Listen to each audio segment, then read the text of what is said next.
नरसापूर येथे भीषण घटना घडलेली आहे। चिमुरडीवरती अत्याचार झाला आणि त्या पार्श्वभूमीवरती आता आरोपीला शिक्षा देण्यासाठी शिष्टमंडळानं मुख्यमंत्री देवेंद्र फडणवीस यांची भेट घेतलेली आहे। नेमकं काय आश्वासन दिलंय त्यांच्याशी आपण बातचीत करणार आहोत। नरसापूर येथील हे शिष्टमंडळ आपल्याला पाहायला मिळतंय जे मुंबईमध्ये दाखल झालेले आहे।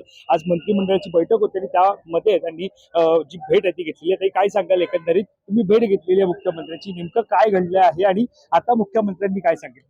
आतापर्यंत आम्हाला एसपी साहेबांनी आणि प्रशासनाने तसं संपूर्ण सहकार्य केलेलं आहे, परंतु आमच्या अशा अपेक्षा आहेत की आता आरोपीचं वय बघितलं नाही जावं आणि आरोपीला फक्त फाशी नाही तर कॅपिटल पनिशमेंटची आम्हाला अपेक्षा आहे।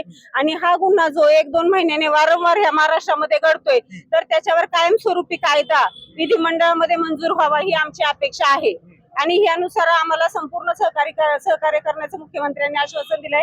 आमचे नसरापूरचे ह्या सरपंच मॅडम आहेत, यांनी सुद्धा त्यांच्या मुलीच्या पीडित मुलीच्या आईला सरकारी नोकरीमध्ये प्रमोशन त्यांचं व्हावं आणि कुटुंबाला आर्थिक मदत मिळावी आणि आमच्या गावच्या पोलीस चौकीचं त्या सांगतील। आम्ही निवेदनामध्ये सर्व म्हणजे माहिती दिलेली आहे आणि गुन्हेगाराला म्हणजे कठोरातली कठोर शिक्षा व्हावी यासाठी सीएम साहेबांनी पण आश्वासन दिले आहे की लवकरात लवकर न्याय मिळून त्यांना फाशीची शिक्षा किंवा कठोरातली कठोर शिक्षा होईल। जर शिक्षेमध्ये टाळाटाळ झाली तर तुमचं आता तुम्ही मुंबईत पुन्हा रस्त्यावर आम्ही उतरणार, कारण आम्हाला आता संपूर्ण महाराष्ट्राच्या लेकी बाळींचा, आमच्या नातींचा, आमच्या पुढच्या पिढीत आम्ही मुली जन्माला घालाव्या का नाही त्याचा आम्हाला विचार करण्याची वेळ आलेली आहे। त्यामुळे आम्ही आमचा लढा हा चालूच ठेवणार आहे। शक्ती कायदा संदर्भात काय सांगाल? शक्ती कायदा आम्हाला हवाच आहे। शक्ती कायदा लवकरात लवकर त्याची अंमलबजावणी विधिमंडळामध्ये व्हावी, केंद्र सरकारकडे त्याचा पाठपुरावा व्हावा आणि केंद्र सरकारकडनं ह्या कायद्याला मंजुरी मिळावी ही आमची एक इच्छा आहे।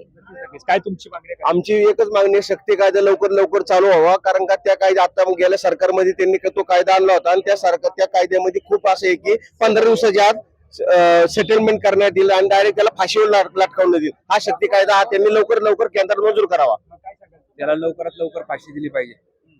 आणि त्यांच्या कुटुंबियांनी म्हणजे त्यांच्या जो आरोपी त्याच्या कुटुंबियांनी सांगितलेलं की कोणत्याही प्रकारची गैरप्रवृत्ती त्याला नाही, त्याला गावात आखलून दिलेलं आहे।